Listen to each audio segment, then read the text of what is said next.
Good morning, champions. Welcome. Welcome. It's Big Deno Paints. Painting some toy soldiers. It's going to be wonderful. Painting this toy soldier, actually.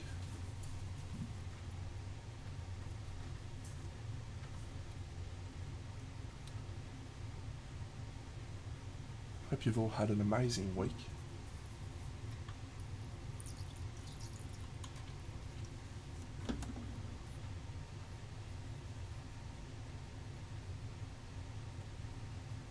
My week has been somewhat good.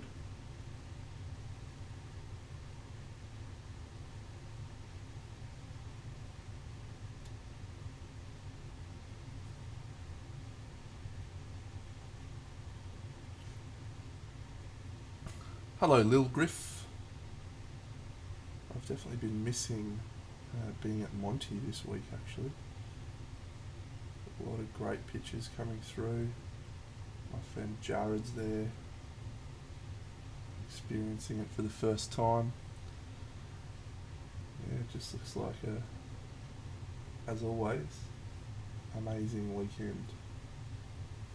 So sad that I'm not getting to be there to experience it also.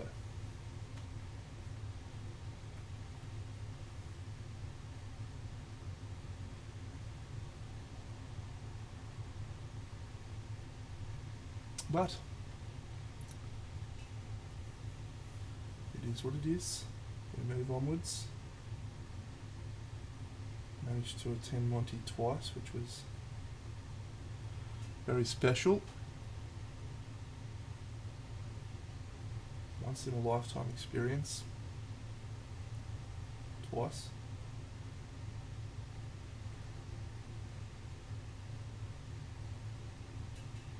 G'day, Darth Rosie.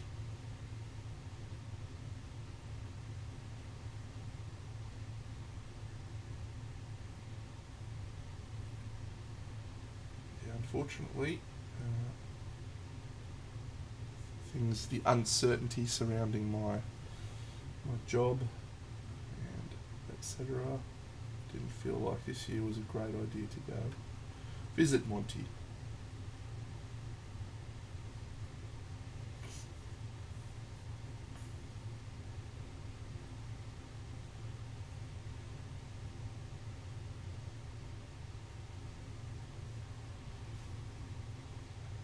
So instead, we used our inspiration to start this wonderful dwarf diorama.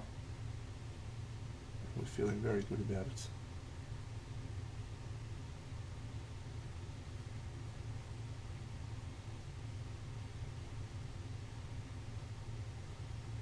Now, I don't actually recall where this particular mini's from. It's the first time I've bought a model from this range. I think it's Ragecraft, maybe? I'll have to ask Bucks. So I chucked the box out, and he's got some models from this company as well. Ragecraft, I think.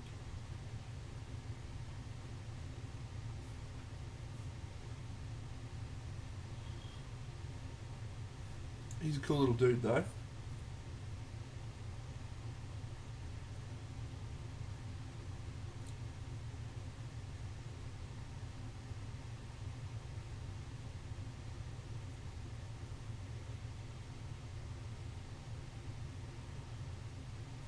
We're pretty much now fully understanding the vision of this piece. We've got a full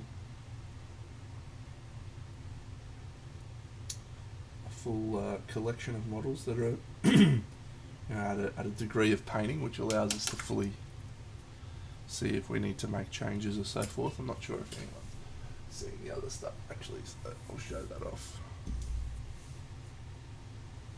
So this is the whole piece as it stands. We've got the wolf, we've got the dwarf, and this guy stands right here. So nothing's finished yet. I'm still going to do some grassy bits poking through the snow.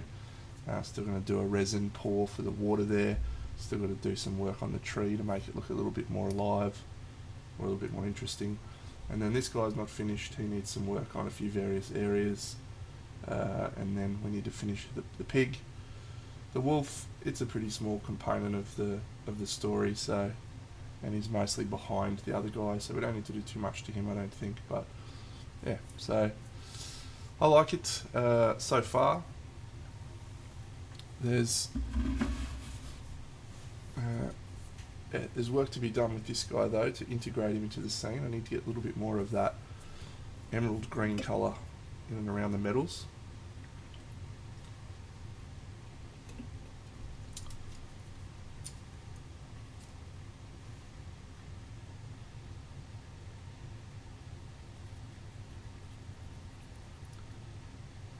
So I find it really fun working on projects like this where you've got a really strong temperature. So you can feel the cold temperature. Being able to incorporate elements of warmth into that is actually a really important part of helping the scene feel cold, because if everything's cold then you sort of lose that balance.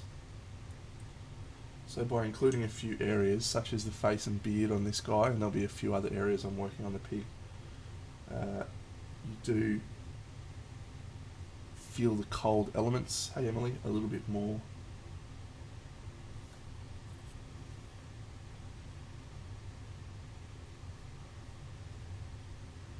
Contrast is a myriad of things,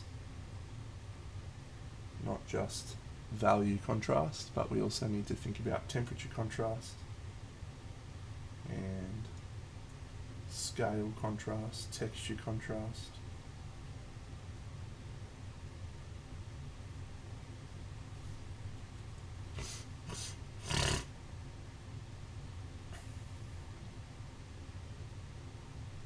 I have this weird thing going on at the moment where I feel like I have a lot of phlegm in the back of my nose.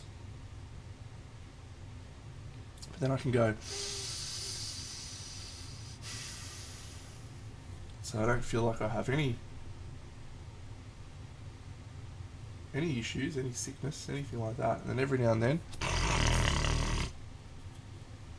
just disgusting. Get amongst it.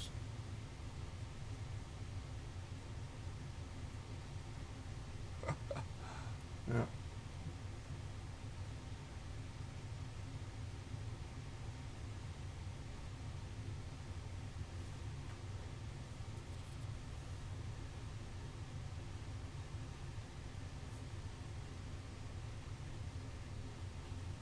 So we've watched the finale of Loki.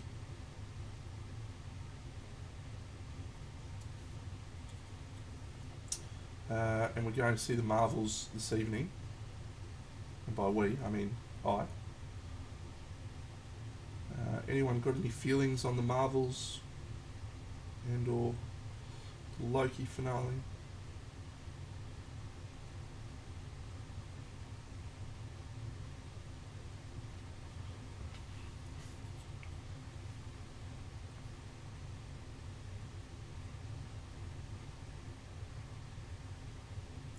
I thought the Loki finale was good. I think it's possibly one of the best TV shows. Hello, Mini Mancer. One of the best TV series that Marvel's put out. Loki in general.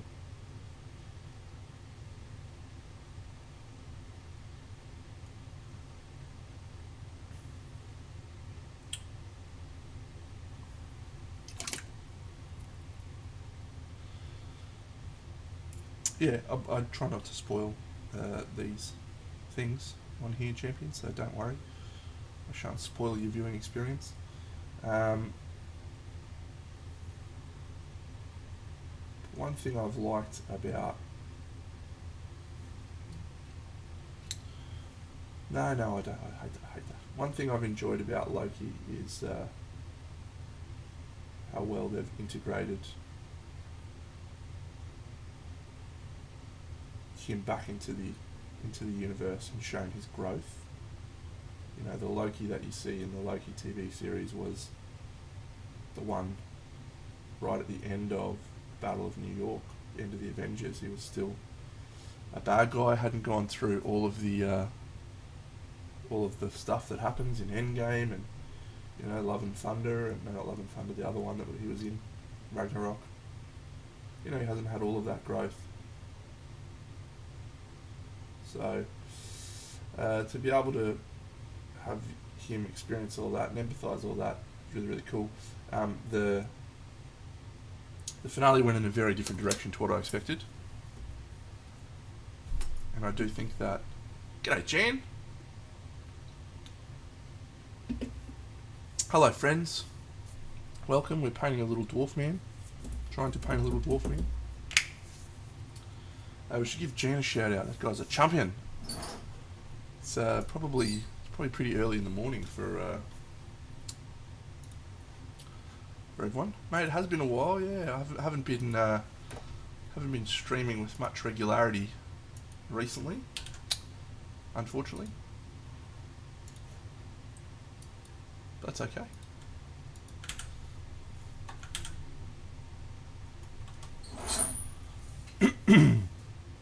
Let me show you a little bit about what I've been working on, friends. No, preparing for the Crimson Brush and assisting in other things and organising classes and what have you. So, yeah, still involved and still doing things, but haven't as much time to paint as I would like. So this is my current project, just a little dwarfy diorama. Love the dwarves. So we're going to do a few bits and pieces to the base, and then, yeah, this guy stands at the front. Fun. Probably be finished this week.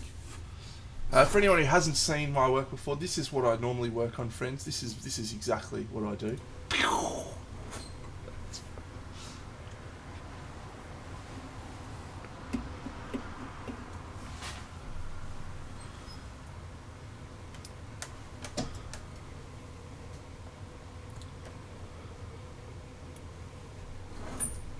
G'day, Rumble. Rumble in the jungle.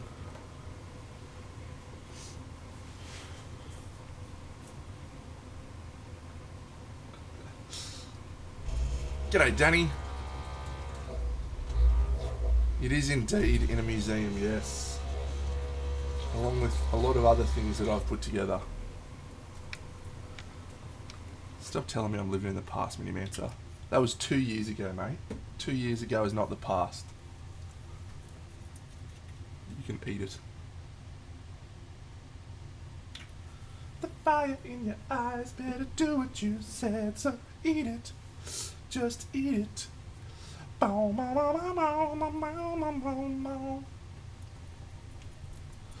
It is quite a few dioramas ago, yes. I've done many dioramas. Some would even say an excessive amount of dioramas. But there you go.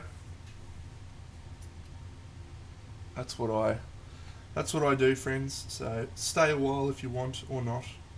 I mostly talk about rubbish TV shows, or I don't actually know what I talk about. Generally I just plod along painting and mutter to myself about things, so. But I think I was talking about Loki, which I really enjoyed.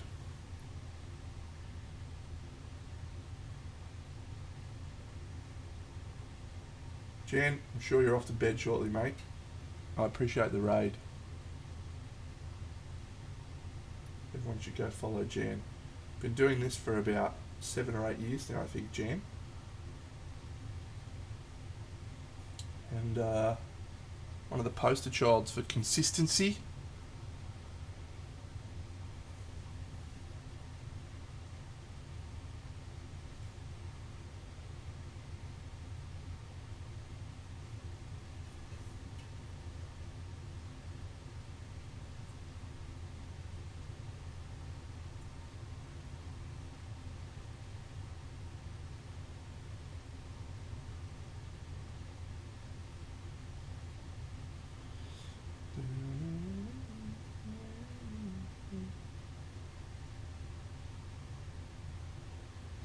Alright, so what do we need to do on this fellow Deno? Let's think.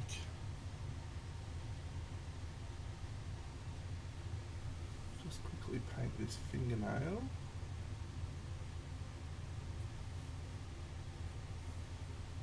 This one. Need to do that little thing. Yeah, it's a bummer, mate. Yeah, no job for me is also my real job's been hectic recently. So unfortunately, we're not good enough to be full-time painters, so we have to just struggle along, doing this in our spare time. Ah well.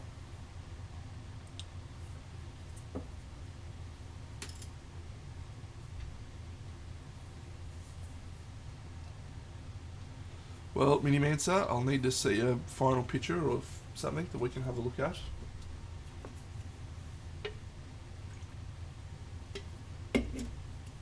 You've taken my teachings to heart, Mini Mancer, which I love, which is to say that you have enjoyed what you're doing and just kept doing it. And that has resulted in you getting better.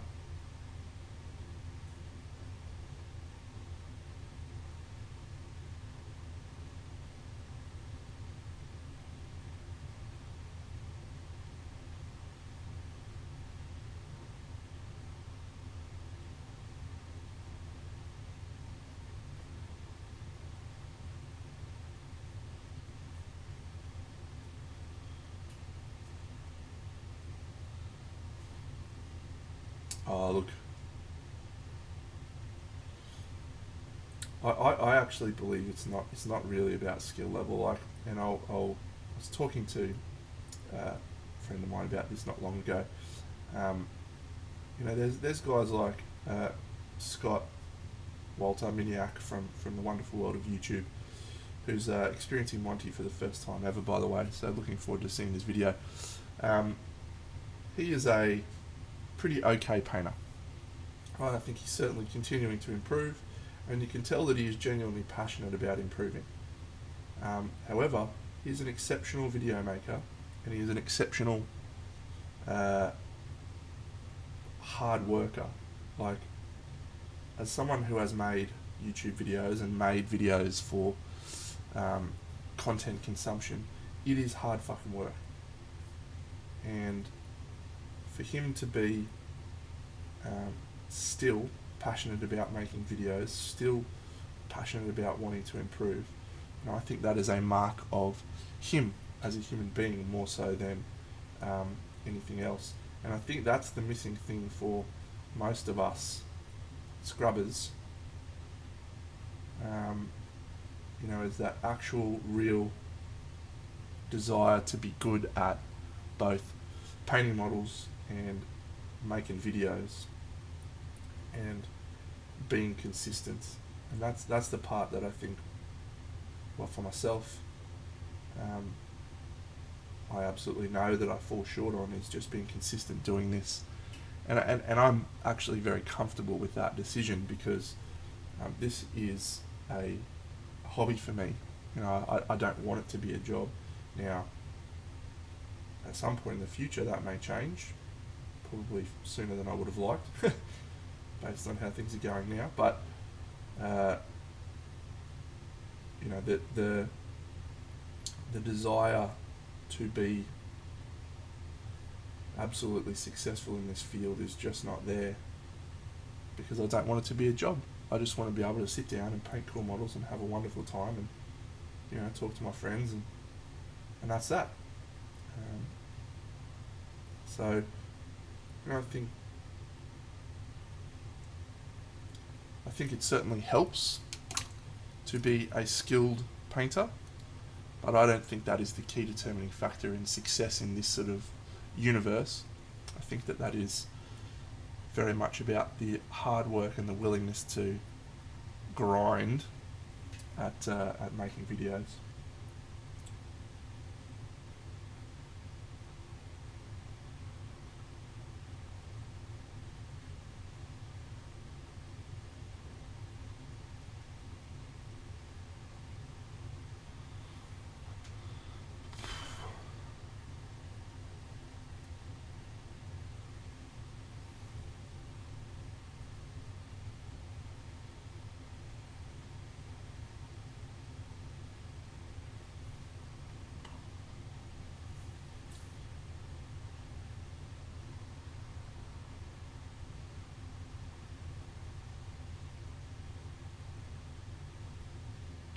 but who knows?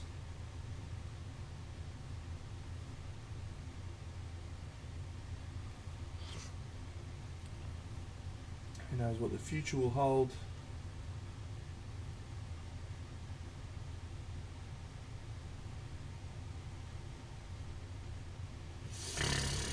Mmm, delicious.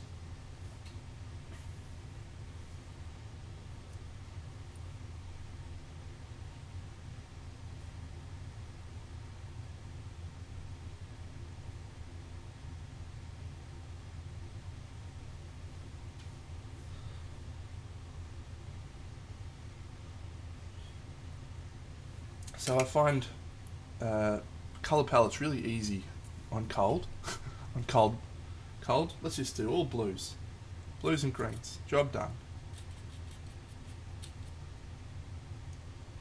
But balancing exactly the blues is tricky. I feel like this blue may have gone too high a value already.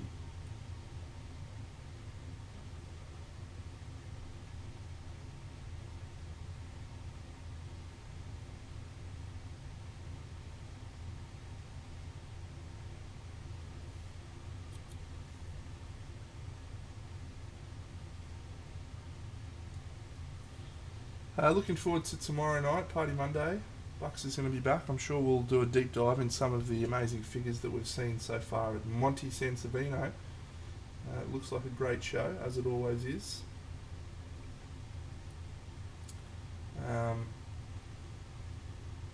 Andy Wardle just showed some pictures off of his Imperial Guard model. Looks quite great.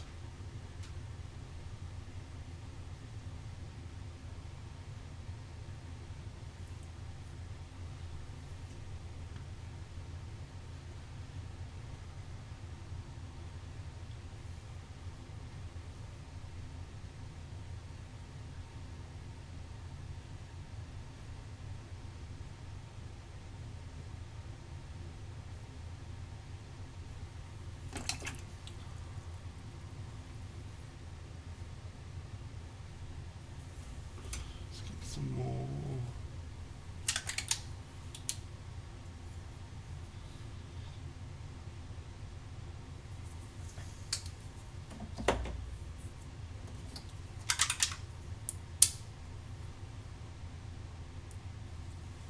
Okay, post some pictures.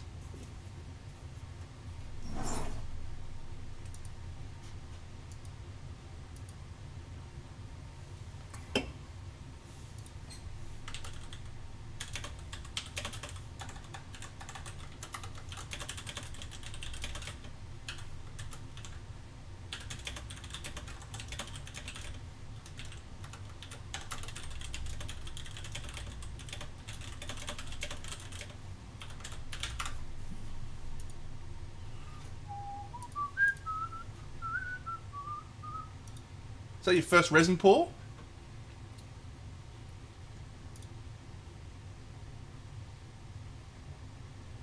Hmm.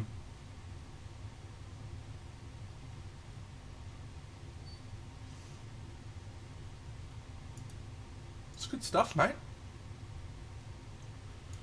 I think probably for you, it's just continue painting, mate. Like your understanding of, I say that all the time, but just keep painting, because your understanding of volumes and light placement and all that stuff's getting better. Smoothness of blends getting better. Color choices getting better. Everything's good, man. Yeah, the bounce lights, that's great. Like, that's advanced stuff there, but you can see it feels right. It works. So it absolutely hits that, hits what you're looking for. So that's good.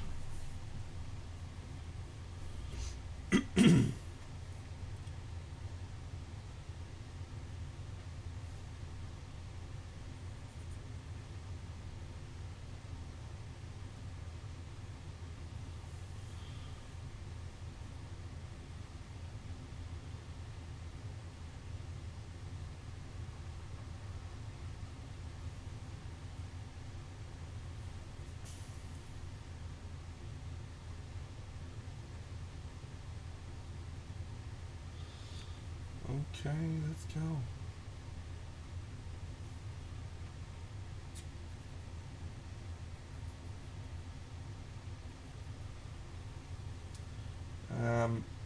Let's talk about non-metallic metal, shall we? Let's have a real deep dive into non-metallic metal and what the fuck I am choosing to do when I paint models. So here we are, we're dealing with a big flat plane. Now,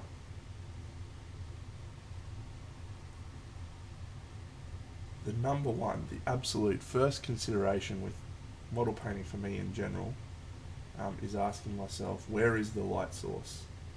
Now, the answer to that question right now can be answered by looking at the front. The light source is from the top, this sort of direction. So, how does a surface react to light coming from this way? Well, the answer is it depends entirely on the shape of the object.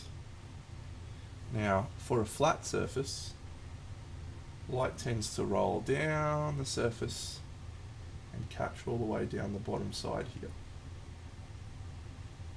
So you tend to see light accumulating at the bottom end of an object like this, of a flat surface. However, this object is not entirely flat, and it also changes based on the intensity of the light source and the direction and the angle. So we have a light that's coming from the top, boom! And so what we're doing is we're running it along the surface until it catches on this bottom side. Now we've got a bit of a shadow here that we're going to have to contend with soon, but because we've got 4 separate panels, I'm thinking about treating each of those panels as an individual element. But with non-metallic metal, you need to make sure that you don't treat every element as an individual element and forget that they also exist as one whole piece. So what I'm going to do is try and connect them with parts like this where they join together. So we're still treating each one as an individual panel as such, but we're also using connected pieces to make it feel like one. So I like to start by just sketching out some areas of light. So these are the areas of light as I see it on this shield.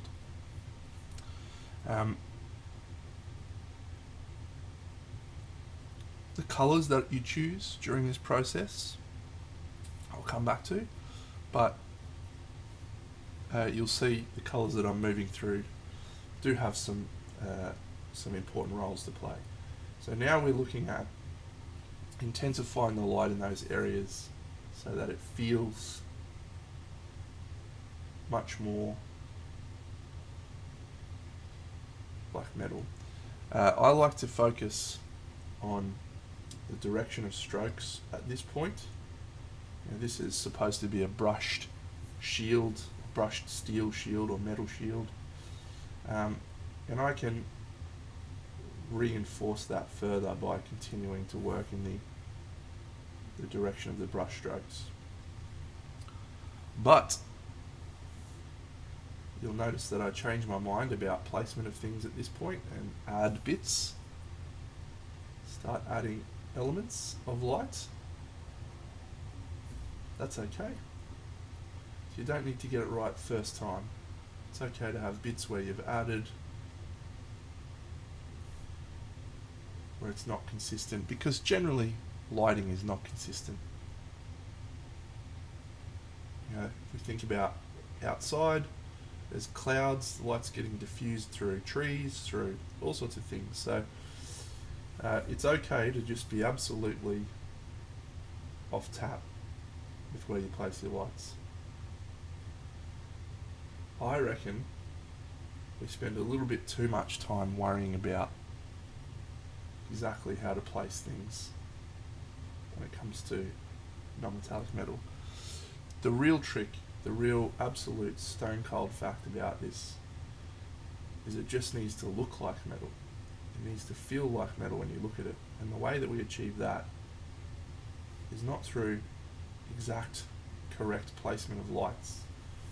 It is through the contrast that we place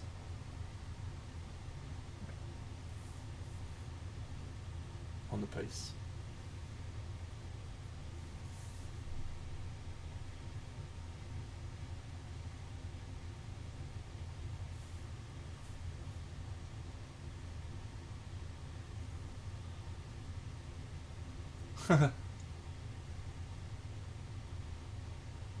It's one of the hottest takes you'll ever hear, mate. But you think about it. How do we make a little model look like it's shining with metal versus a piece of fabric? We're using the same paints, we're using the same application. It's how we place our lights, how we use contrast that changes those things into feeling like different things. So that's the hot take, is that your positioning of things is not as important as utilizing contrast.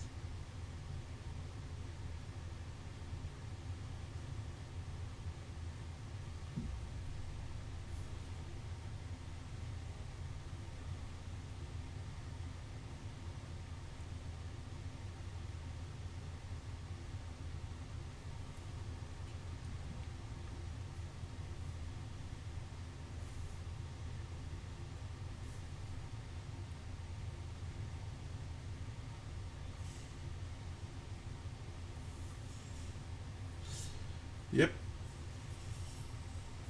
Absolutely. I like to rule of cool just about everything I do. I go, and if you're not familiar with my approach to the rule of cool, there's a lot of rules about, contrast, placement of lights, highlighting, values, color theory, all that sort of stuff. That you can find pretty much everywhere on the internet. It's all out there, out and about. But the only rule that matters is the rule of cool. If you do something and you're like, wow, that looks really cool, that's all that matters.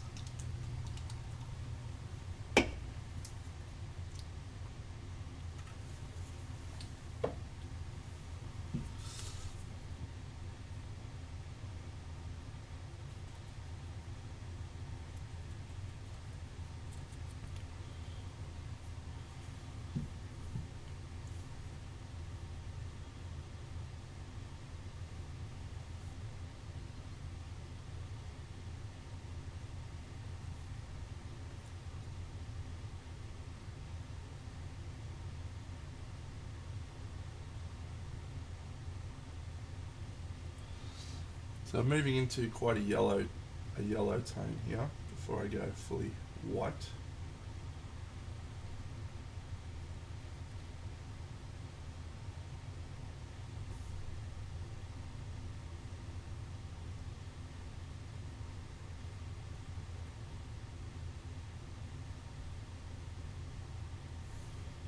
Hey, Van Koke.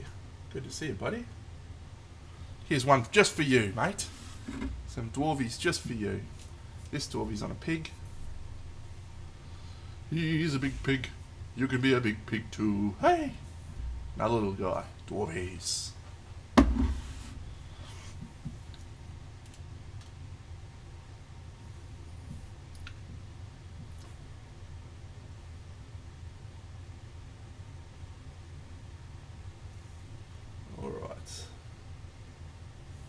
So as it all starts to take shape now, you can take a step back and ask yourself, does this feel like a piece of metal? And if the answer is no, you start to think about what you can do to increase the value contrast in certain areas. Metal tends to bounce around a lot, like the light tends to bounce around a lot. So you often see highlights just placed next to other little highlights.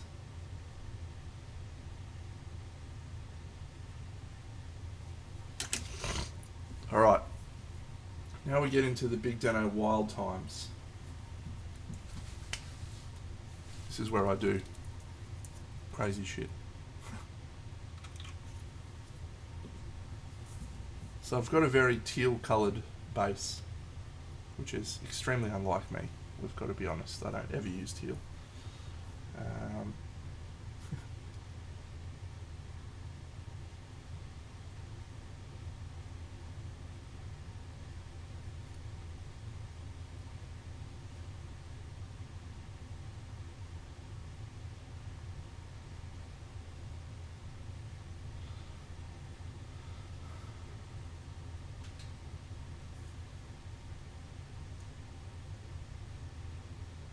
Sometimes that is absolutely the case, mate, yes.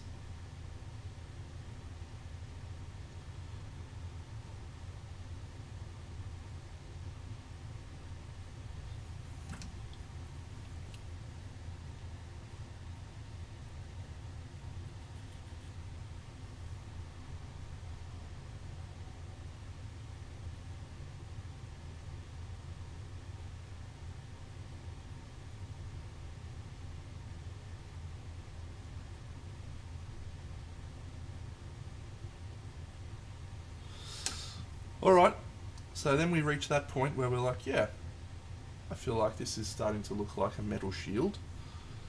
So we then start to add our high value, and this stuff you need to be precise with.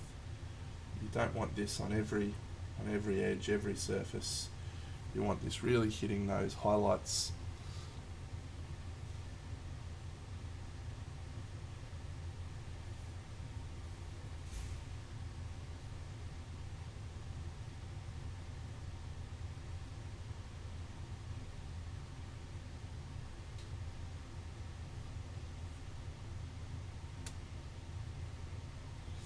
And at this point, it's very crucial that you think about the edge highlighting part of metal. So always look at highlighting your edges on metal things, because that's generally what tends to happen with real metal, is the light tends to bounce off the edge of things.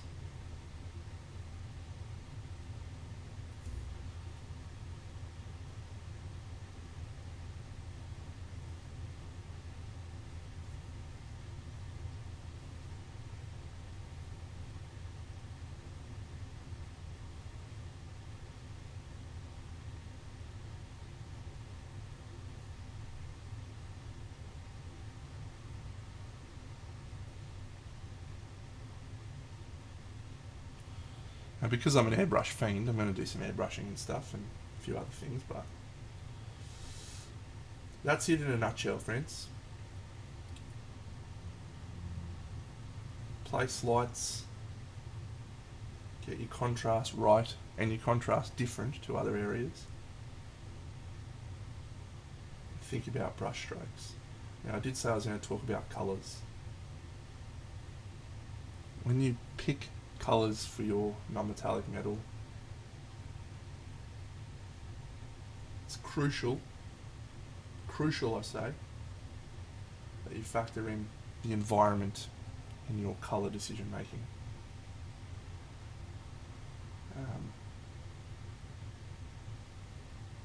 The environment is what the metal is reflecting. That's the absolute truth about metal, is that it has to reflect what's around it. If it's not reflecting what's around it, that's okay. It just means it's not shiny reflective metal, and we don't paint it the same way.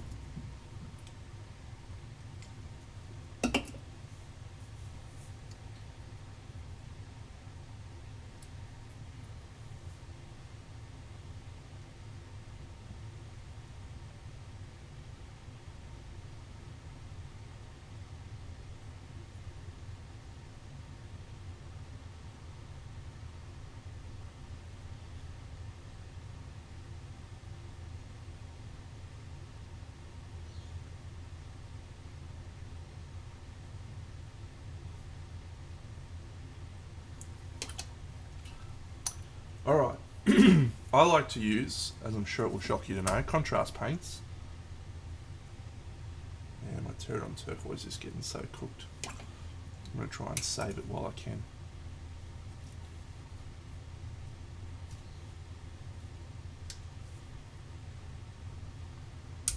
Look.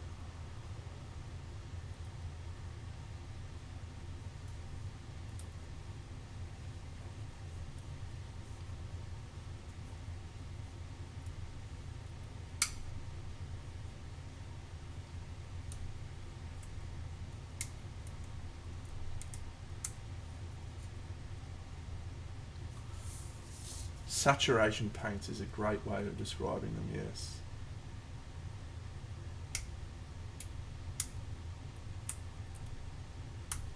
Ooh.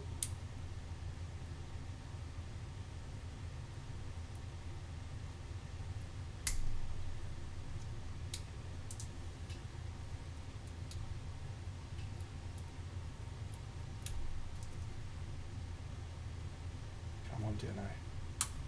Come on, you loose cannon.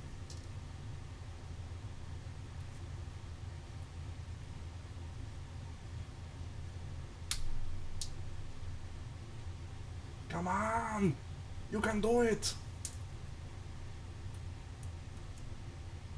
Go now!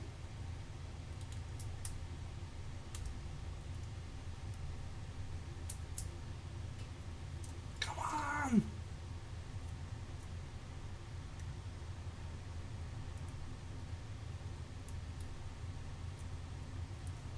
The riddle of steel!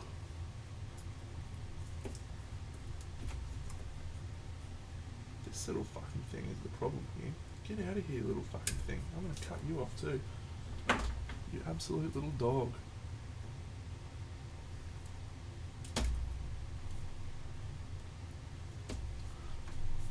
He's done it.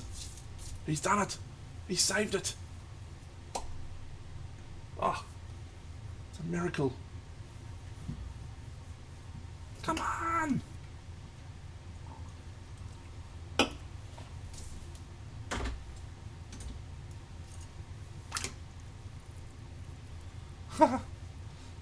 G'day, Emmy. I'm assuming your name is I'm Emmy. Welcome, champion.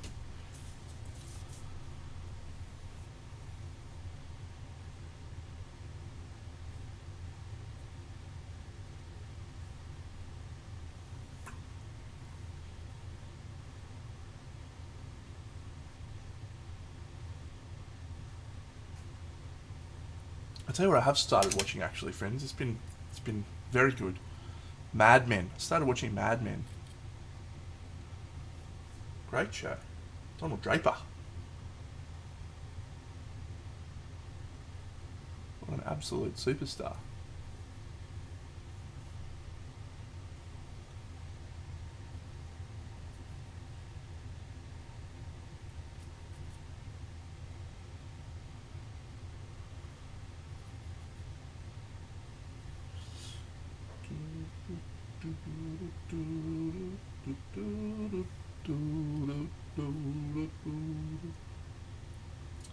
Alright, we'll let that contrast paint dry. We'll go back and have a little bo peep.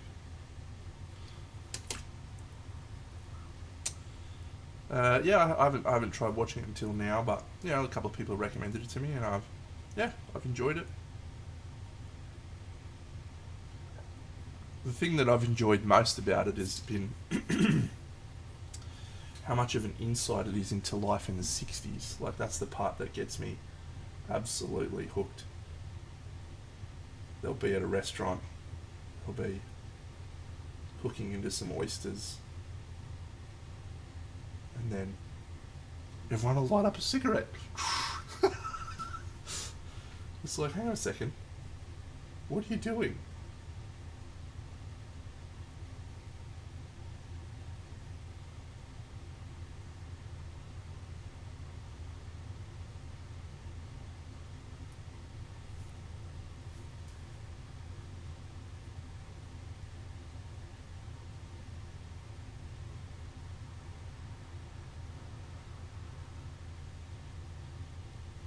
Yep. Concur.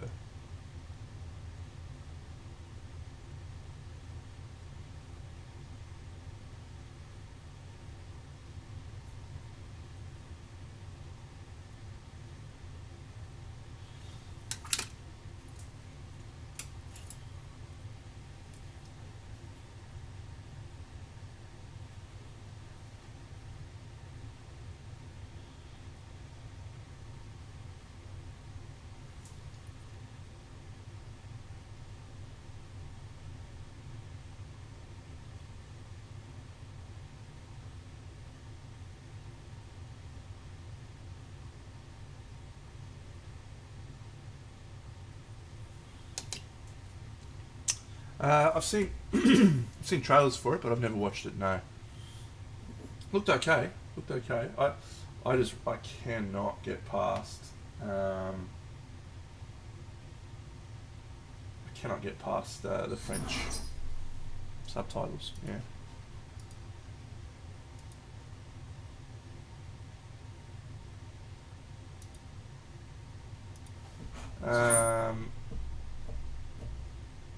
Which is weird because I actually can watch subtitles on other shows and have no problems with it. But for whatever reason, when it's subtitles, yeah, maybe it's actually just dubbing. Maybe it's dubbing that I don't like. Is it a dubbed show? That does my head in.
Bit of Rhinox hide.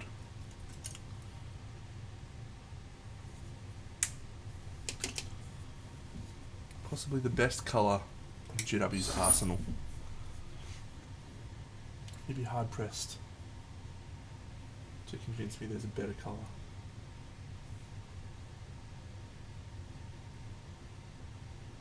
The replacement for the old scorched brown, which is another one of my favourite colours.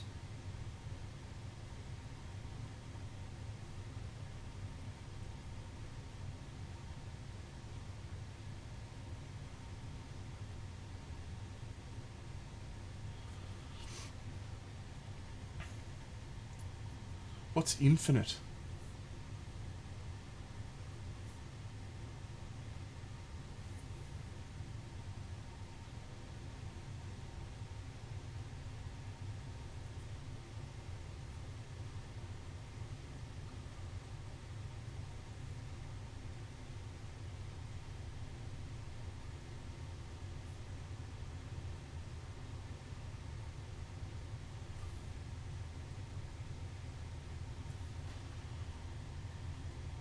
Oh, okay, cool. I don't even think I've seen a trailer for that. Speaking of trailers, trailer for season 2 of Reacher just came out.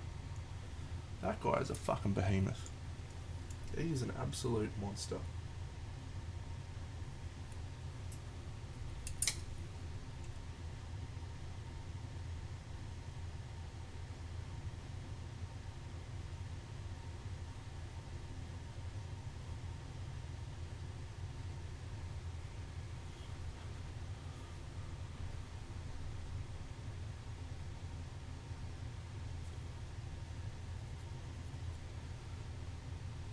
Alright, I'll have to check that out. Marky Mark.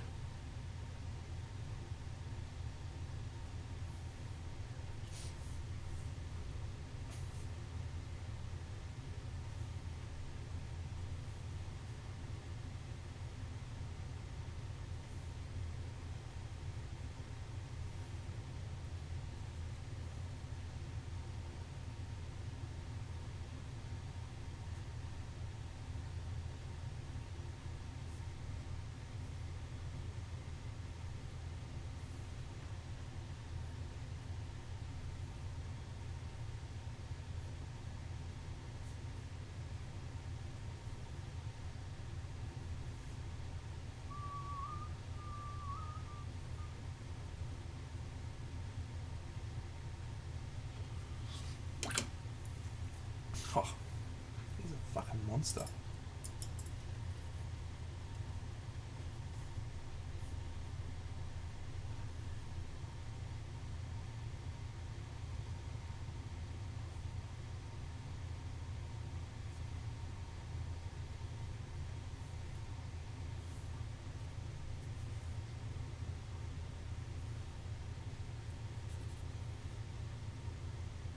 There's a quote by Aristotle, Socrates. I can't remember, but it's something along the lines of, it is a crime for a man to live his life and not experience the full power and majesty of his body. Something like that. I can't remember the specific quote. I'm going to go look it up.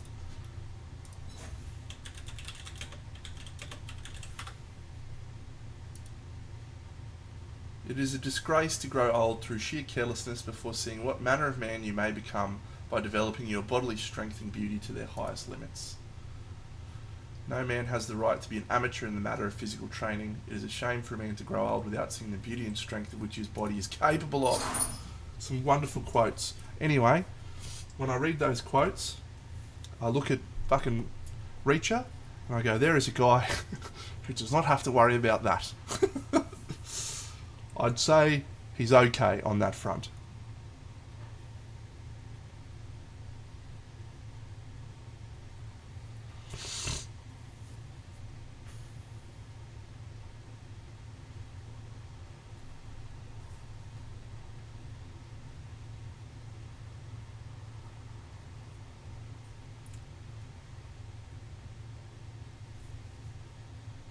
What colour for these gems, Deno?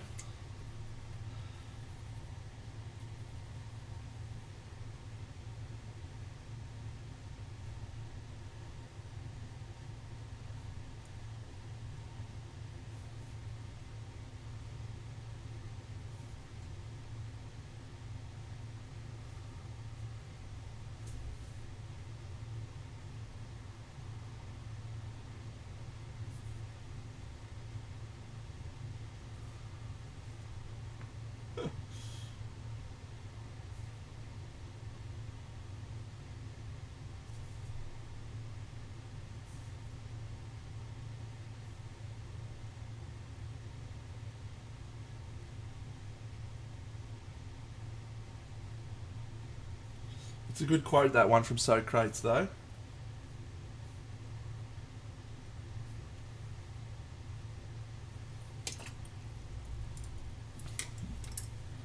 That's a wonderful reference to Bill and Ted. If you haven't seen Bill and Ted's Excellent Adventures, they go back to the ancient Greek time and pick up Socrates.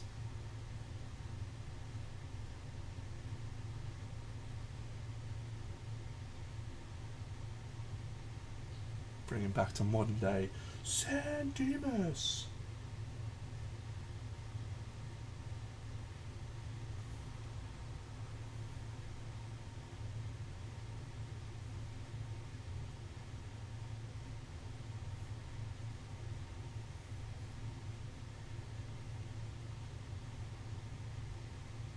Gonna get rock and roll to you, get rock and roll to you. Put it in the soul of everyone.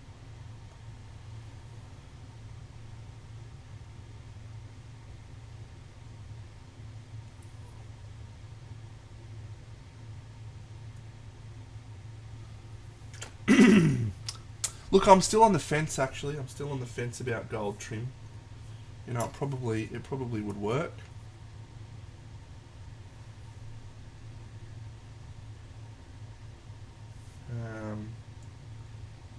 But for some reason, I'm leaning away from it. I'm leaning into no gold trim.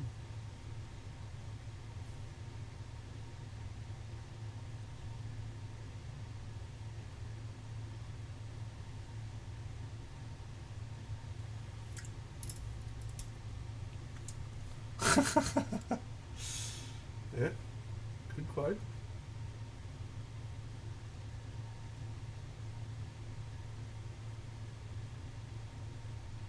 I fucking loved that movie, eh? I absolutely loved it. What a great time to be a child, to be able to watch Bill and Ted.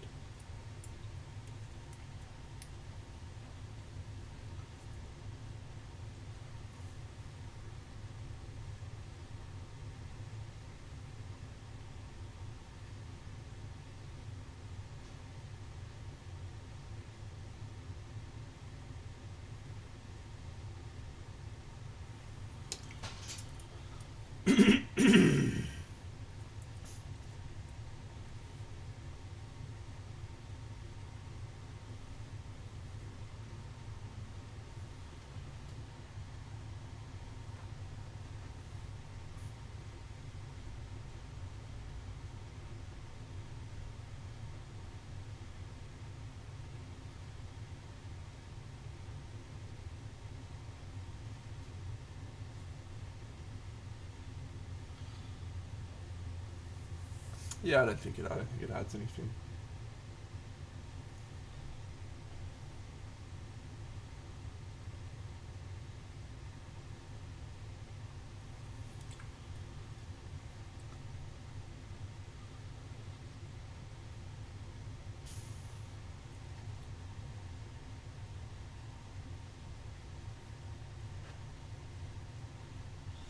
So I'm currently rewatching a TV show that I've watched a couple of times before, and I'm an interesting television watcher. Actually, I'm not sure I am that interesting, really. Maybe I'm the same as a lot of people. I used to think I was quite a unique human being, but the older I get, the less I think that. More I think I'm probably just much like everyone else, just a bit taller. But I'm rewatching a show called The 100. I really like rewatching shows that I've watched before. They provide me a sense of comfort. They provide me a peace. I don't need to watch fully intently and pay attention to every moment that's happening. I don't need to invest in a new experience. It's just calming, right? So I don't know. Maybe that's a unique thing. Maybe everyone does that. But I'll quite happily rewatch The Office every few years.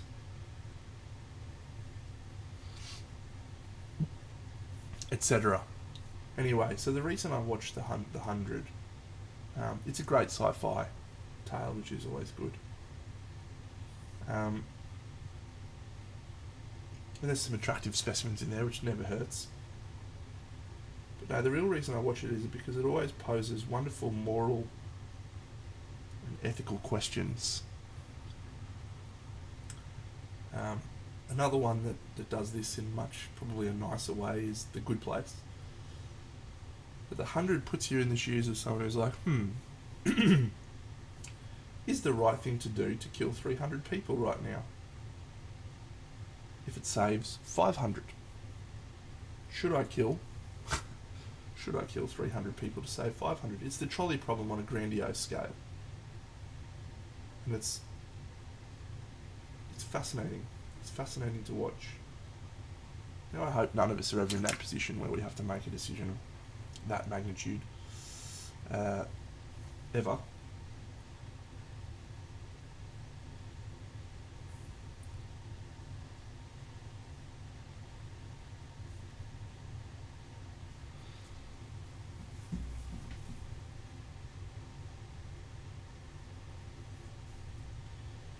But it could happen, I suppose. Could happen. What was that movie where Ender's Game? Was it Ender's Game? Where the kid basically went through all this training and he thought it was just simulations and training. And he got to the end and he realised that he'd actually been fighting the real thing the whole time. Was that Ender's Game? I think it was. Could film that.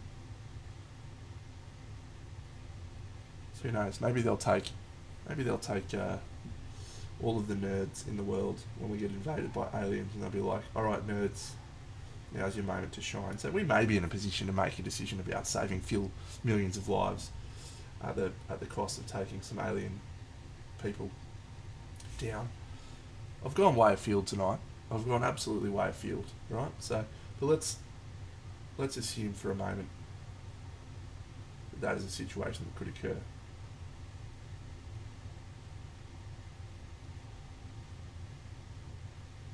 What would we do? What would we do?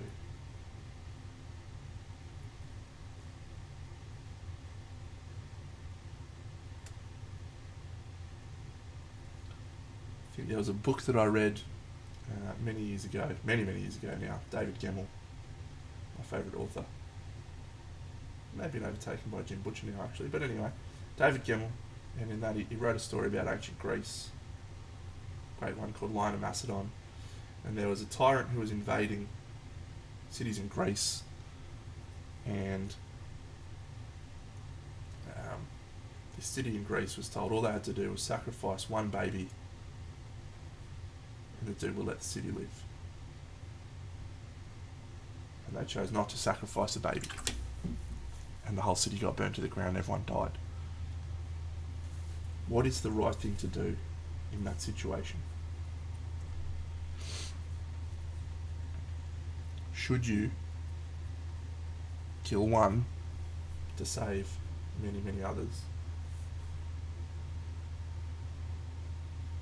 I don't know that there is a right answer to a question like that, right? But that's the questions that the 100 poses, and I really enjoy what it brings to the table in that show. So lots of cool moments.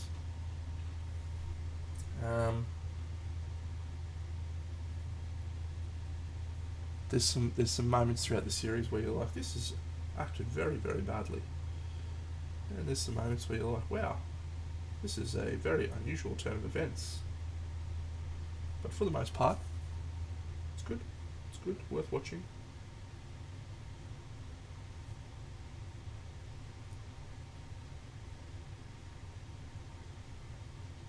Anyway, there's a seventh. Yeah, Octavia's very good storyline. Particularly, I'm currently on season 5. Currently on season 5. Yes. Which is one where I don't think this will spoil anything for anyone. They've just gotten out of the bunker that they spent a long time in, and Octavia is a vastly different person than when she went into the bunker. Hello, Timbo. So, it's good. But yes, I'm rewatching it because it's a good sci-fi escapade, and just gives me something to watch. Alright. I think what I'm going to do now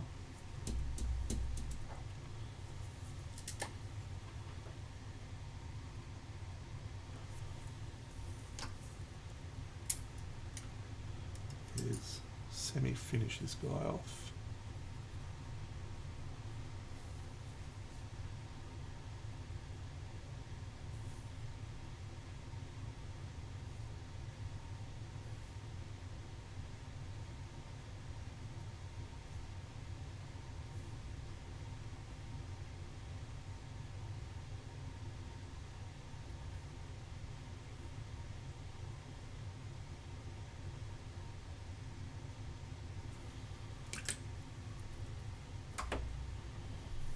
Alright, let's put it all together because I don't think I've actually put it all together at any point.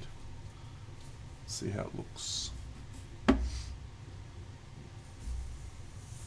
Sure is Botroides. It absolutely is.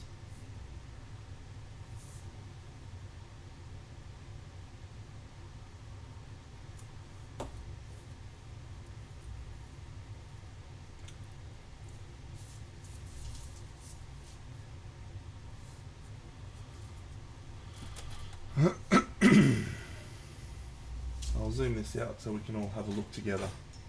That's my pants.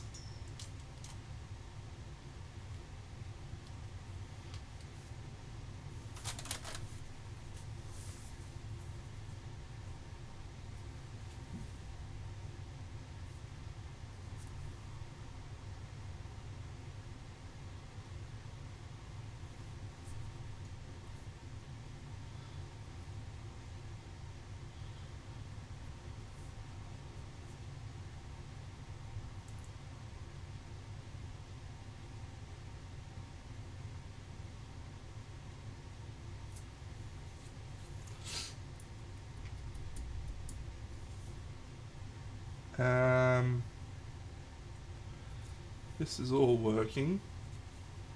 This is not.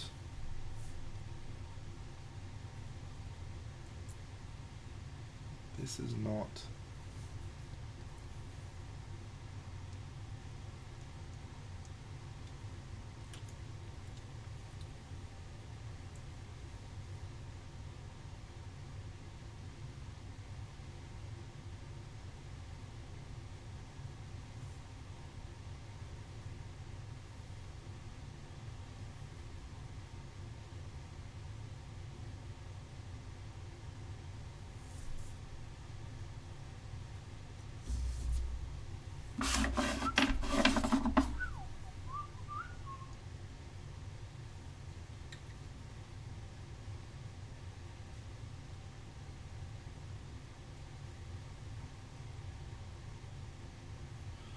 Which one's the first one, Timbo? Do you mean Star Wars A New Hope, or do you mean Star Wars Phantom Menace?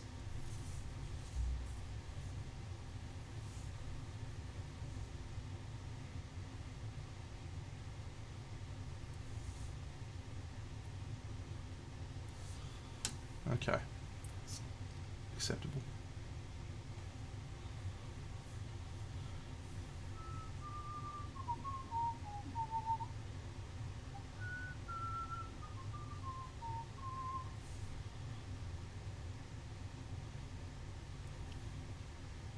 That's correct. No, he's made the correct call there. He has not led you astray. Well done, Benny. Makes no surprises, though.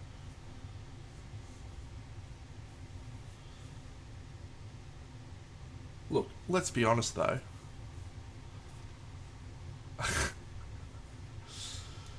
Let's be honest, though. We're talking about a film that was made fucking getting close to 50 years ago. I was like 78. 45 years ago. Is that for real? Is that actually the truth? Am I fucking my maths up there?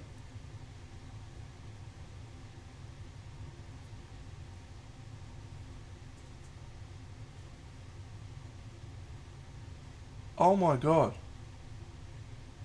How is Star Wars nearly 50 years old? That is cooked.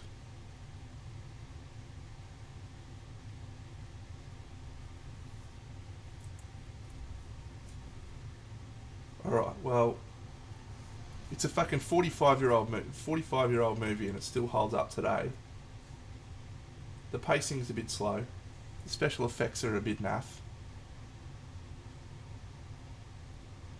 But I'll tell you what, they're not that bad for that era. How is it that I'm fucking spun out by that. I mean, it makes sense. I watched it when I was a little fella. And I am 40. I'm 40 this year, so fuck me.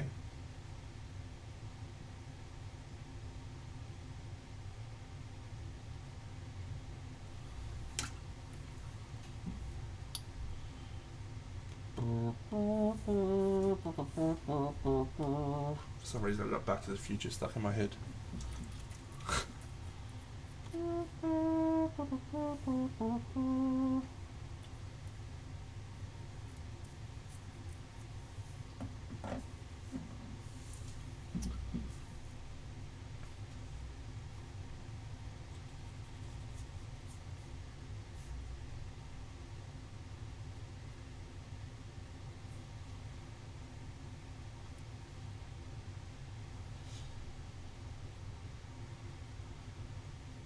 It'll be really cool to hear your thoughts actually on the new ones.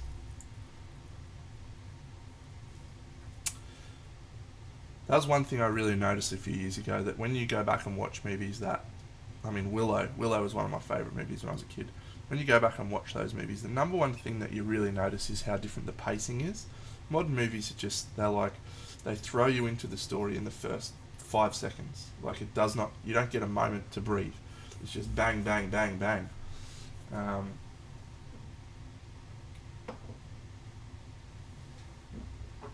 yeah. Yeah, the new ones. Because, I don't know, I loved moments in the new ones.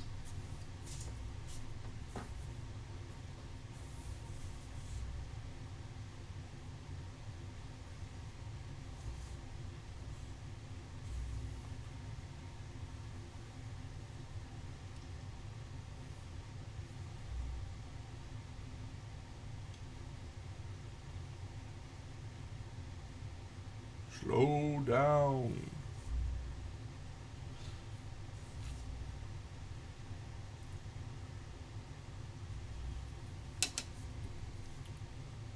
Energy legs.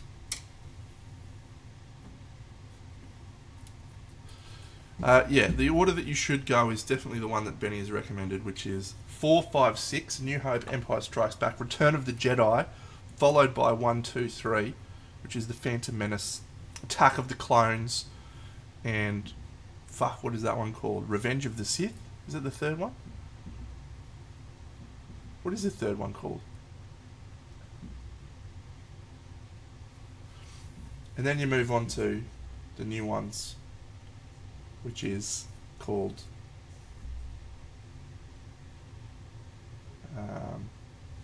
The Force Awakens, The Last Jedi, and The Rise of Skywalker.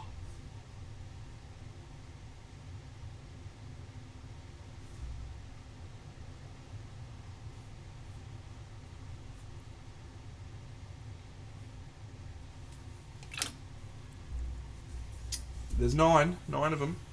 Goes right.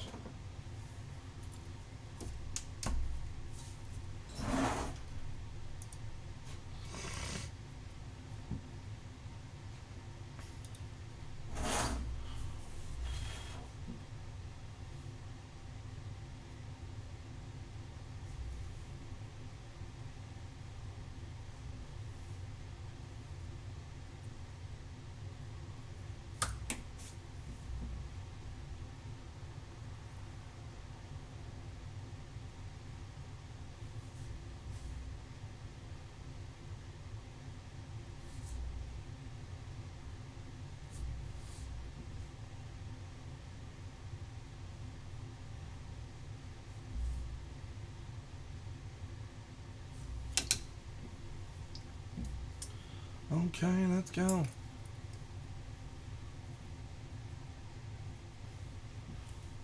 Alright, I think we're at the point now where we're probably just fluffing about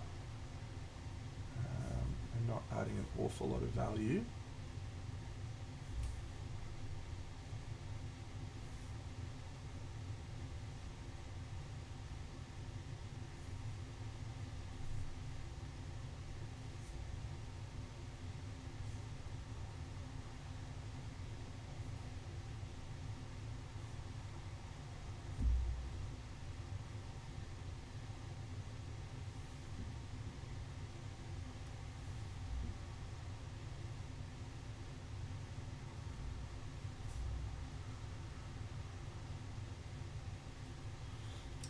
Deno, that's a Barry Crocker.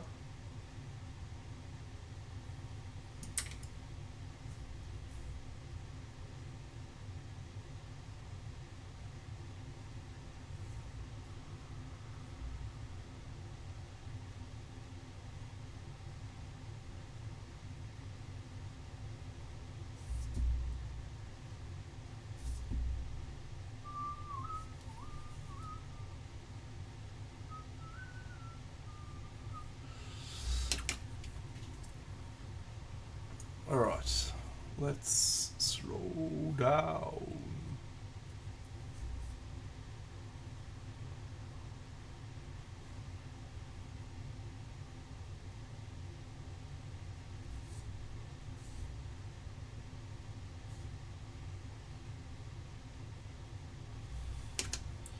We are, yes, that's the plan.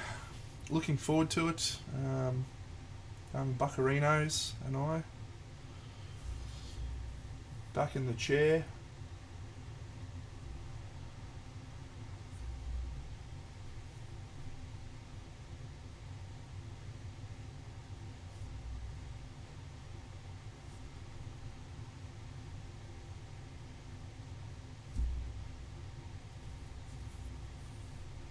Talk about Monty. I think Bucks had some fucking topic that he wanted to talk about. Who knows? Who knows with that clown?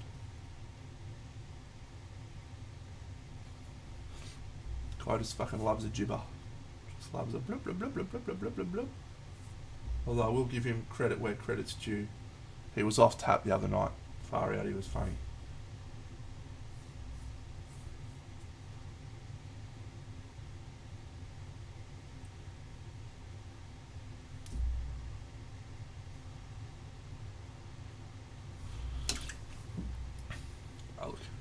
He's okay at it. Let's not fucking go overboard, mate.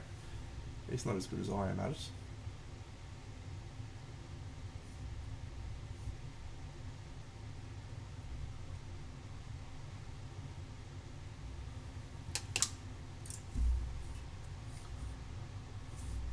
Alright, let's make some little things. No, Betroides, there isn't really a website. You just got to do the old social media trawl. A lot of people are posting pictures of their favourites and what have you.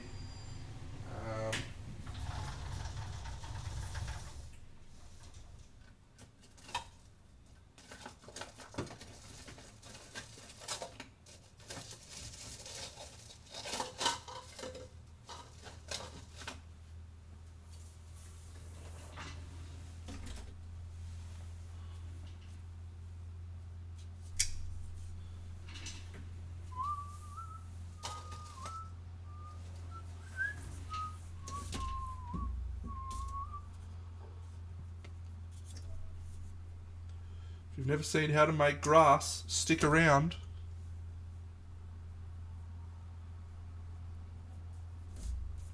This is jute twine. And you can get an entire roll of it for about, I don't know, fucking $4.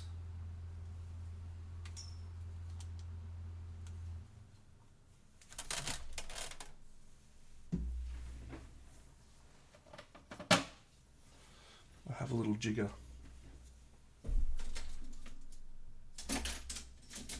Where's me tweezers at? Here you are. Alright, so you get your piece of twine. You cut a length of it about this. And then you untwist it into its little component bits. And then you untwist it a little bit more and you can separate it into the fibres. Look at that, isn't that wonderful? Great.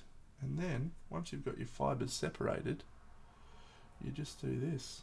You just go, fold it in half, and give it a little twist. And what do you got? It's a little grass tuft. How good. Now you may be saying, Deno, that's way more effort than a fucking little bit of grass from my local hobby shop. And you're right, it is a little bit more effort, but do you know why we do this? Because first of all, the little grass tufts that we get from our local hobby shop, as it were, which I do also have some up, aren't usually the right scale for the larger models. They're usually designed for smaller models. And second of all, nature is random. Nature is not uniform heights, generally. So by doing this, you get yourself some tufts that are of random and variable height. Now, as you can see, I'm sticking them in my little kajigga here, which is just a piece of wood with some holes drilled in it.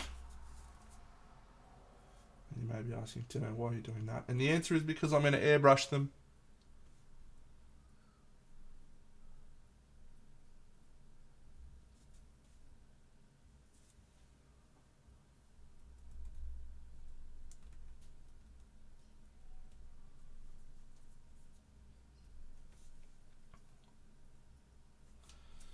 Now you can approach this in many ways if you want. I haven't whipped it out at all today. Yeah, you can approach this in many ways if you want. You can go for quite long ones. You can go for lots of short ones. As I just said though, nature tends to be variable, right? So I like to do a mixture and then glue them down. What I also like to do is combine these sorts of ones with the pre-made ones, because that gives you that real variability, height, contrast, etc. How do you do it? So once you've airbrushed them or painted them, all you do is you pick them up from here and you glue them down. It sounds complicated, I know. It's not. Oh, that's right, I moved this thing. It's over this side now. Hey.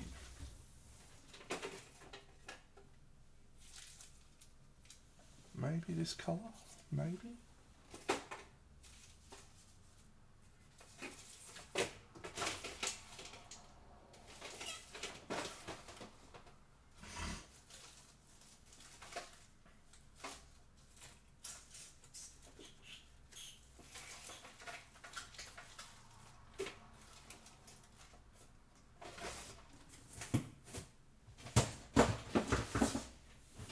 I got so many little bits of grass down here.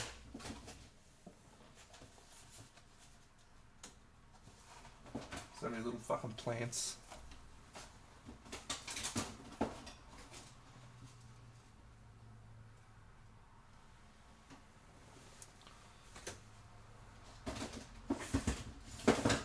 Alright, let's try some of these. Do I spray with diluted Mod Podge onto my little grassy bits? I don't normally, no. I do not normally.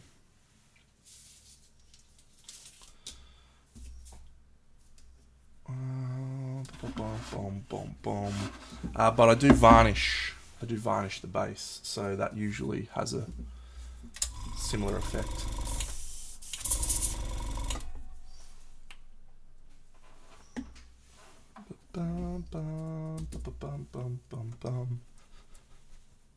Let's go with black green mixed in with a little bit of ink.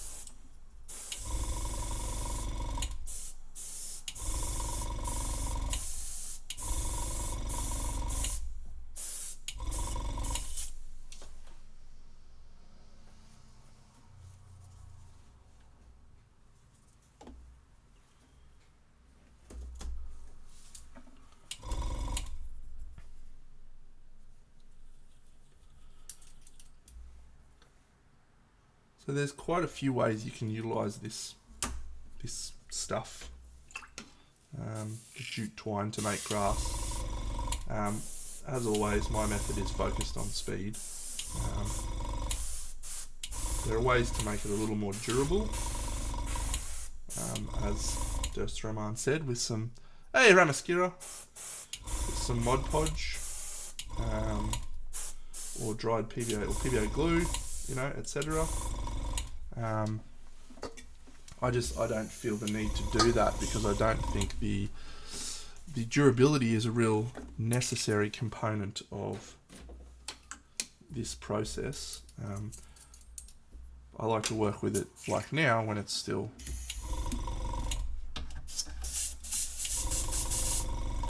fluid.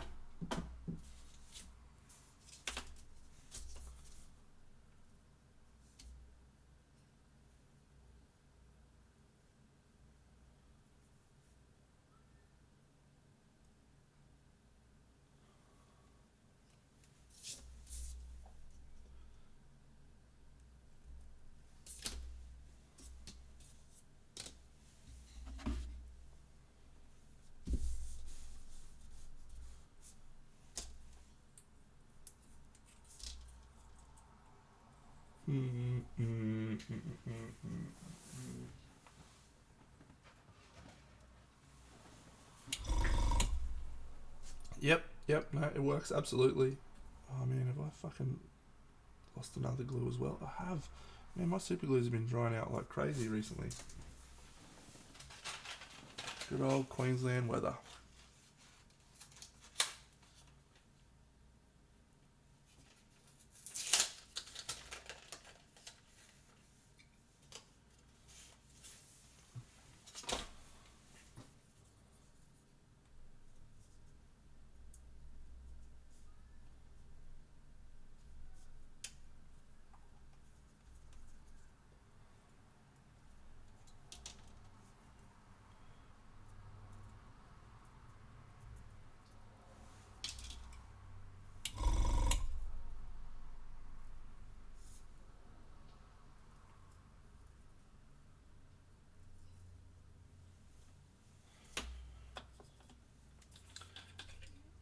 Oh, good one. Destroma. Aliens. Good guess. I like it. Alright. So now we can go back into...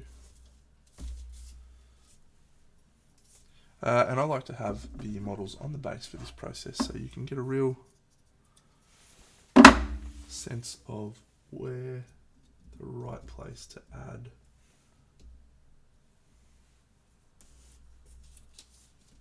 things is. Now remember, we're going to be doing water through here, so we don't need to do that bit.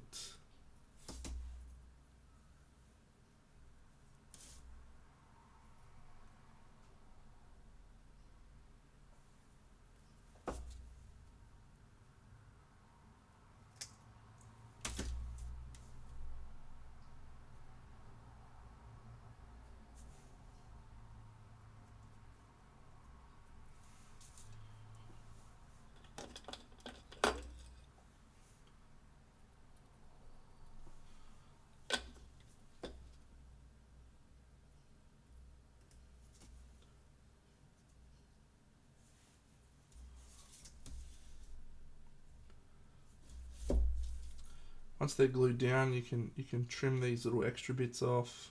You can have a little bit of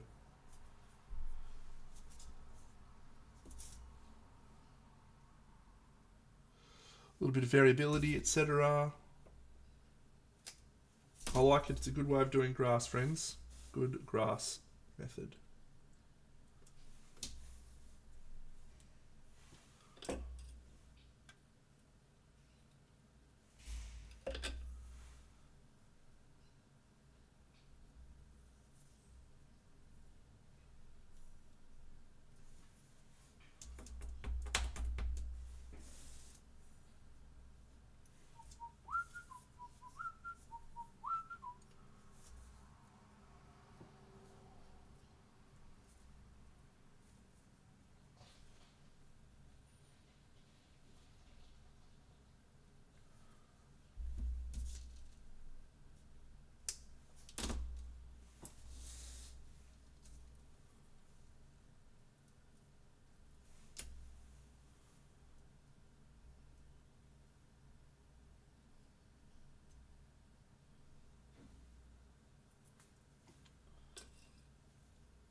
I like these little things.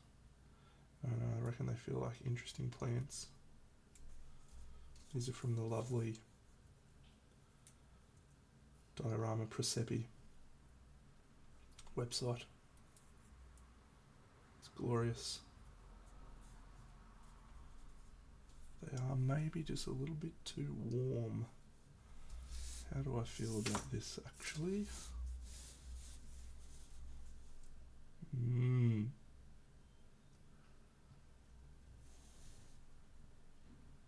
Don't think they are going to work.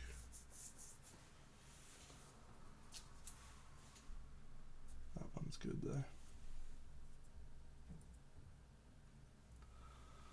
Alright.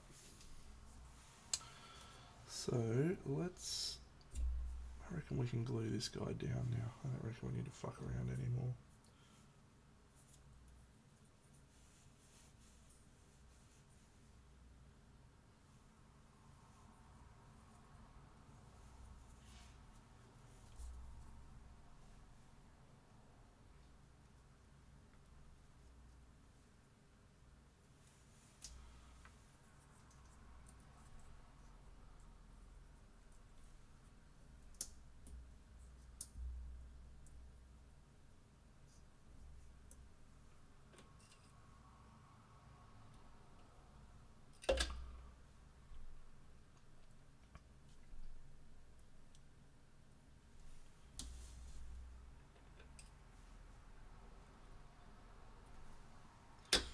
Do a little bit more snow.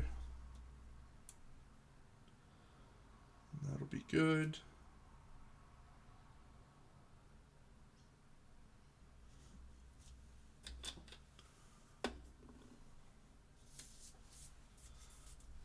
think we can afford to put some of these little Bobby Dazzlers down, so let's go this one. Oh, just here. There's lots of little cool rules that you've got to keep in mind for plants. Plants tend to grow around water, usually. Here's a stream. Should have some plants near the stream. Scaraboss, it's a great question. I use this stuff. It's good.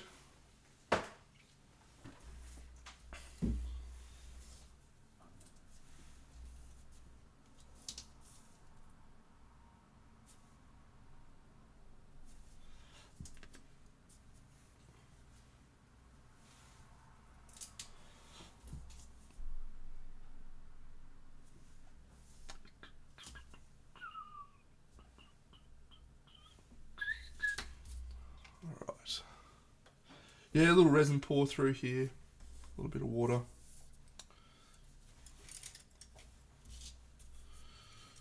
Nothing special.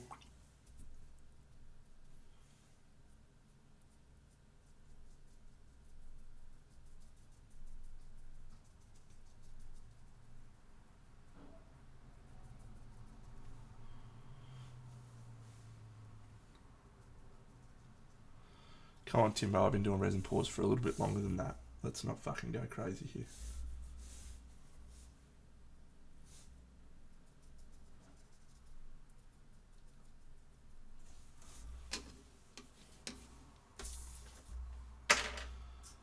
Okay, so what do we got left to do to finish this champion? Finish this scene. Let's have a look. Well, we need to do the tree. So that means highlighting and then putting some snow on the tree. Fun. We need to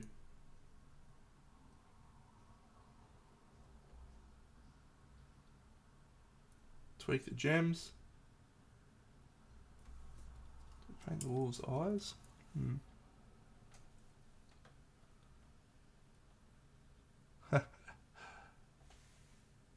Good work.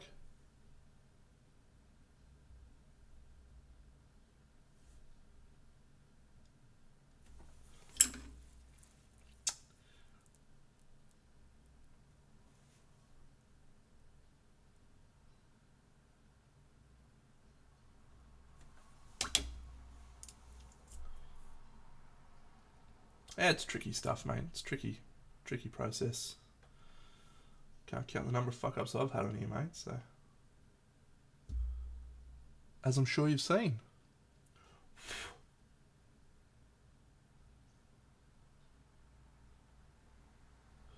Just gotta have a go, you mugs. Have a go.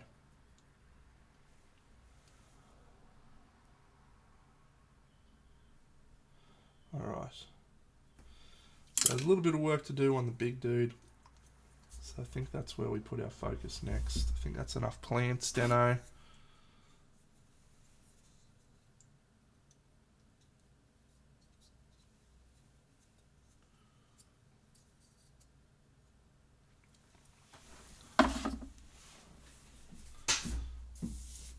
I don't know about you, but I'm feeling 22. Everything will be alright if... Alright, mate. See you later. Thank you.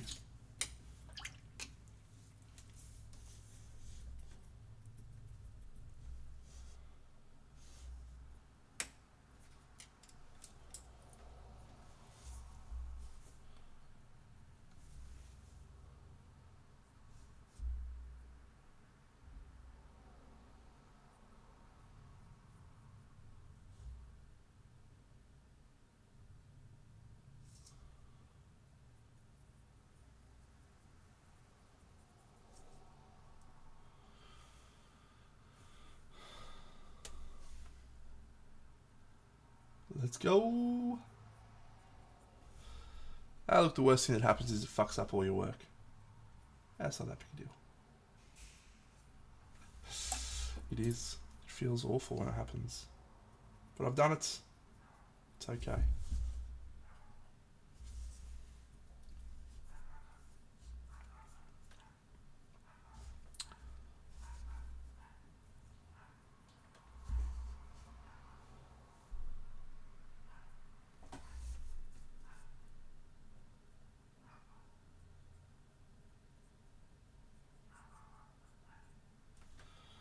I must say I have some regrets about gluing this guy down. I always do this. I always regret gluing things down, and I'm like, why are you doing this, Deno? You can't hold it properly to paint bits. I don't know. I don't know why. But I do it every time. Every time. Someone stop me next time when I do that, alright? Someone be like, Deno, stop it. Stop it.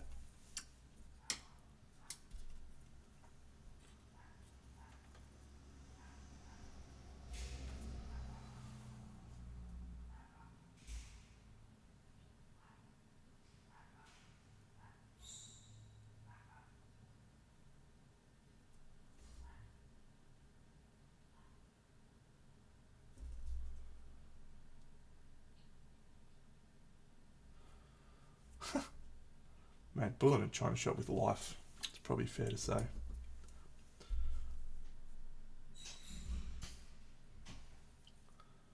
Absolute peanut.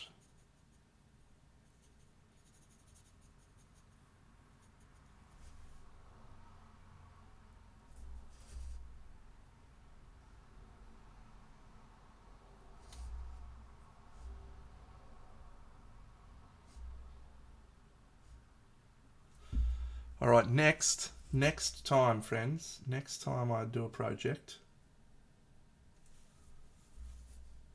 I'm going to remember to not glue it. He says confidently, speaking of next projects, I am excited about painting some Kingdom Death pin-ups. I'll tell you why I'm excited. Because I've spent a lot of money on Kingdom Death pin-ups just so I can get little bits of cardboard. I bought a $100 box on the weekend, 100 Australian dollars, just so I could get 2 pieces of cardboard. And I sat there and I looked at myself and I said, Deno, what is wrong with you? Like, seriously. Pull your head out of your ass. If you're going to spend $100 on a fucking piece of cardboard, you might as well paint the model that you get with it.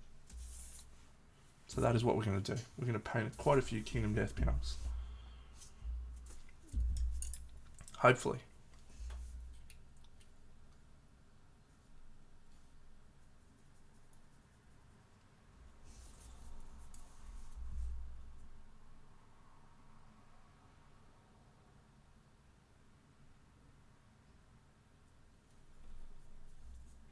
Oh, mate, on the recent sale that they just had, I bought 4. And then I bought a couple more in the mail.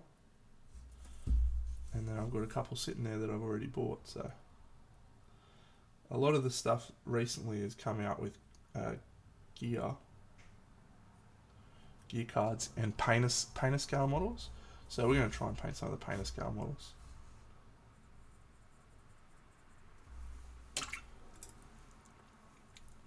Try. I've got quite a few.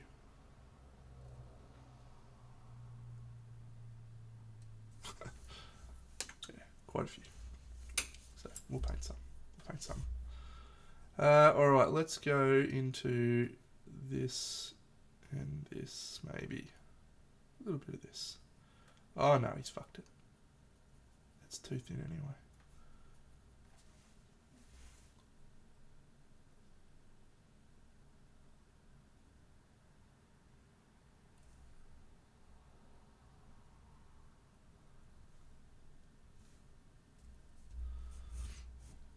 That's true. I do not have kids. I do have money. It's irresponsible of me to spend that money. So my job security has gone to shit. But it's okay. Hello, yonder haro.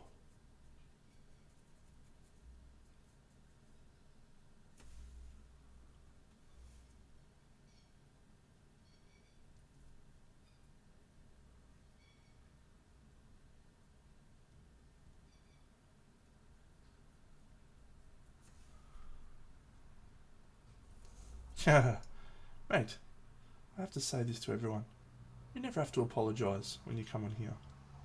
I don't apologise to you for not streaming regularly. Do you know why? Because it's okay. No, there's no obligation to watch. There's no obligation to be present, participate. I do this for fun. I don't do this to make you feel bad for missing out. So enough apologies.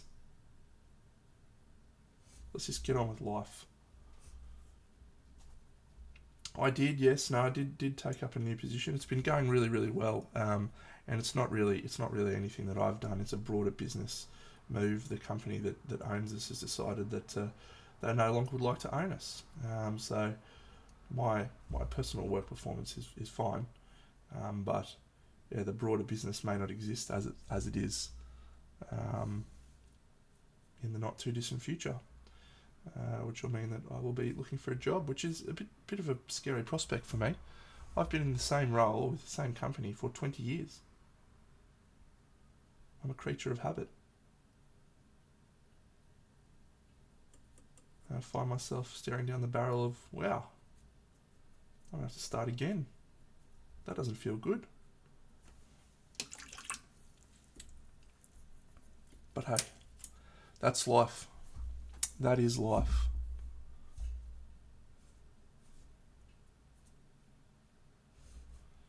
Alright, I don't know what you're paying, but I'll accept.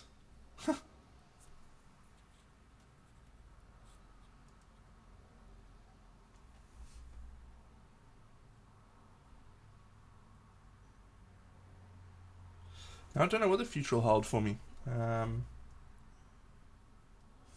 mean, it's possible that we'll get bought, and that the company will continue in some capacity, and I'll be A-OK and get to continue in the job that I like and have been doing for a long time, or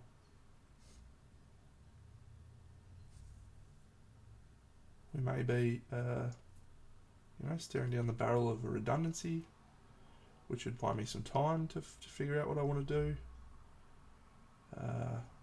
Yeah, it's just all up in the air. So that uncertainty was a bit challenging for a while, but I've made my peace with that now. So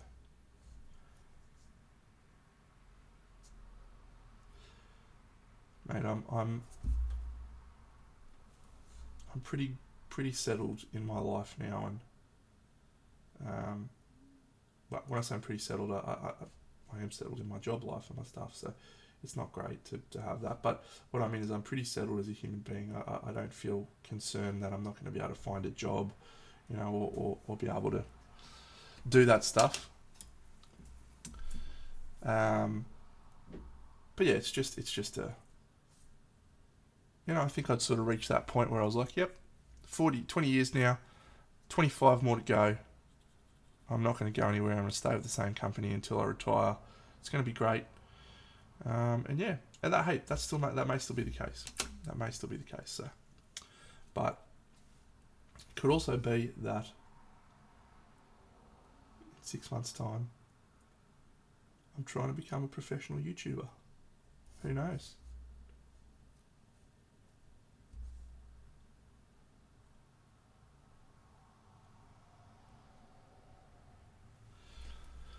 Yeah. I'll actually genuinely consider Patreon at that juncture, I think. I think we'll talk about making videos, making cool dioramas, showing people how I do things, how to develop speed as a painter, yeah, that sort of thing.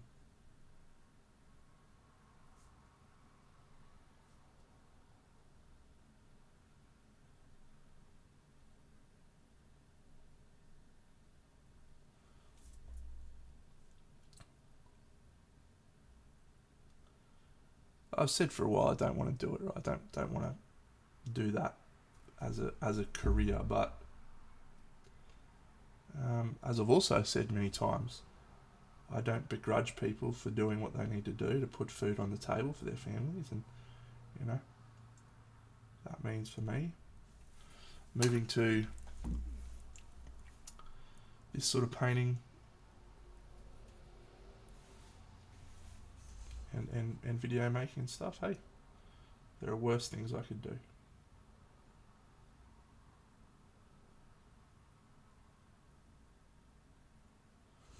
But we'll cross that bridge when we have a firmer picture.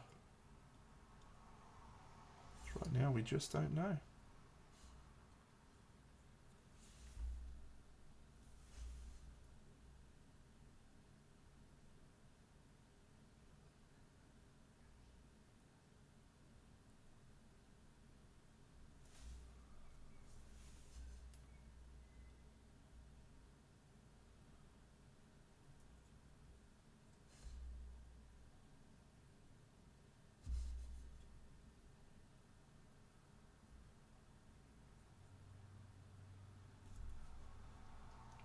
Yep, yeah. So I don't take a lot over Christmas. I'll have the middle period, Christmas break off, and then I'll have a couple of weeks back at work, and then we get into Crimson, which is always an exciting time, busy time. Never feels like I have a break really, but it's good.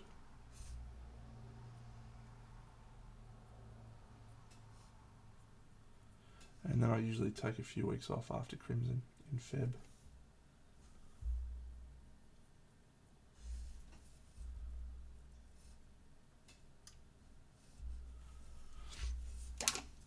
Alright friends, I think we're going to call it for today. We're going to leave it there. Home stretch tomorrow night with Bucks. I'll finish this bit off and we'll be good to go.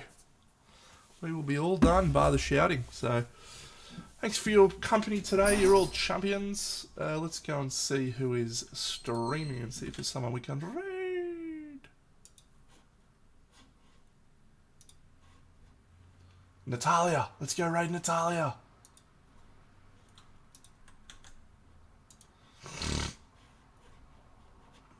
Raid. Yes.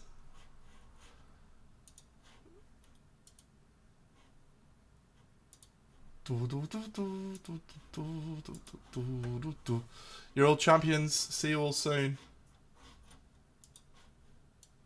At you.